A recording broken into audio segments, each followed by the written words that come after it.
Michael Jackson was loved by the world long before he ever learned how to love himself. From the moment he stepped onto a stage as a child, a star was born, and the lights followed him everywhere he went. Applause became his lullaby. Music his heartbeat. Millions screamed his name, yet deep inside, a quiet loneliness echoed, a feeling that fame could never touch. He craved love, not the loud, thunderous kind that fills stadiums, but the gentle, whispered kind that sits beside you in silence, asking for nothing in return. He believed love was fragile, a delicate thing to be protected. Growing up under immense pressure, with endless rehearsals and crushing expectations, he never had the chance to understand it the way others did. While other children were out playing, Michael was practicing. While they were dreaming, Michael was performing. As he grew into a man, the world saw an enigma soft, spoken, shy, and guarded. But behind the iconic sequenced jackets and the single white glove was a heart that believed deeply in romance. He wrote beautiful songs about love, not because he understood it fully, but because he was desperately searching for it. His music was a map of his own longing soul. Then one evening in the late 1980s, something shifted. At a charity event, Michael met a quiet artist named Elena, who was working behind the scenes. She didn't rush toward him. She didn't scream his name. She didn't ask for an autograph. She simply smiled and said, "Hello, Michael. I like your music." That was it. For the first time in years, someone spoke to him like a human being, not a living legend. And in that simple moment, something inside him softened. They began to meet quietly, away from the world. S.A. prying alley. Their connection grew through late-night phone calls, handwritten notes, and long conversations about art, children, and dreams.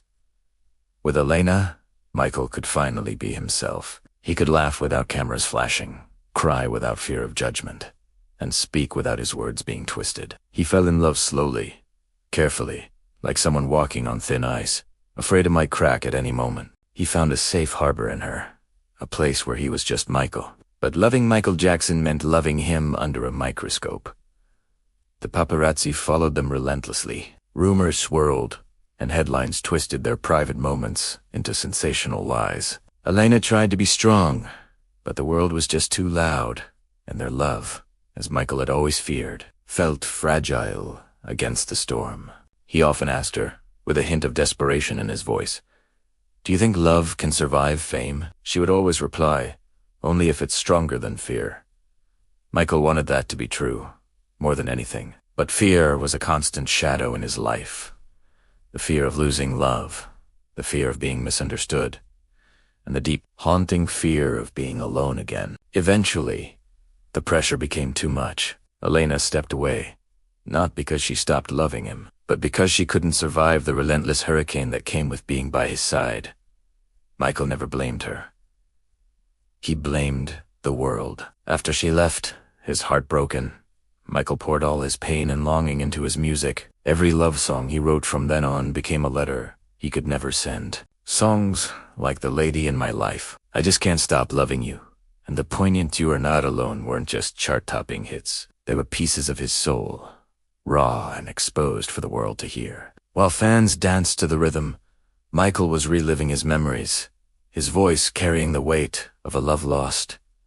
Yet, he never gave up hope. He still believed that true love was real, and that somewhere, someday, the world would be kind enough to let him have it. Then, when Michael became a father, everything changed. He discovered a new, different kind of love, a love that was pure, protective, and unconditional. Holding his children, he finally felt safe. They didn't see the king of pop. They just saw Dad. With them, he could laugh freely and build a world of magic and innocence. He once said softly, "Children don't judge, they just love."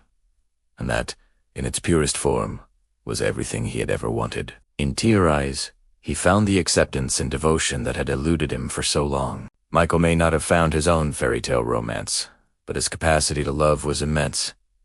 He loved humanity deeply. He built homes for orphaned children, sang for healing and unity, and donated millions to charity, often quietly, without seeking any recognition. He truly believed that love could change the world, even when it couldn't fully heal his own heart. In his final years, he would often gaze at the moon, whispering dreams he kept locked away. He wasn't searching for applause anymore. He was searching for peace. When Michael Jackson left this world, millions mourned the loss of a musical genius. But what he truly left behind was love etched into timeless melodies, into the memories of those he touched, and into the moments of joy he gave us all. His love story wasn't just about finding one person. It was the story of a man who loved deeply, trusted carefully, and gave his heart to the world endlessly, even when it was tired and broken. And perhaps, somewhere beyond all the noise and chaos, Michael finally found the quiet, gentle love that never, ever fades. Thank you for watching.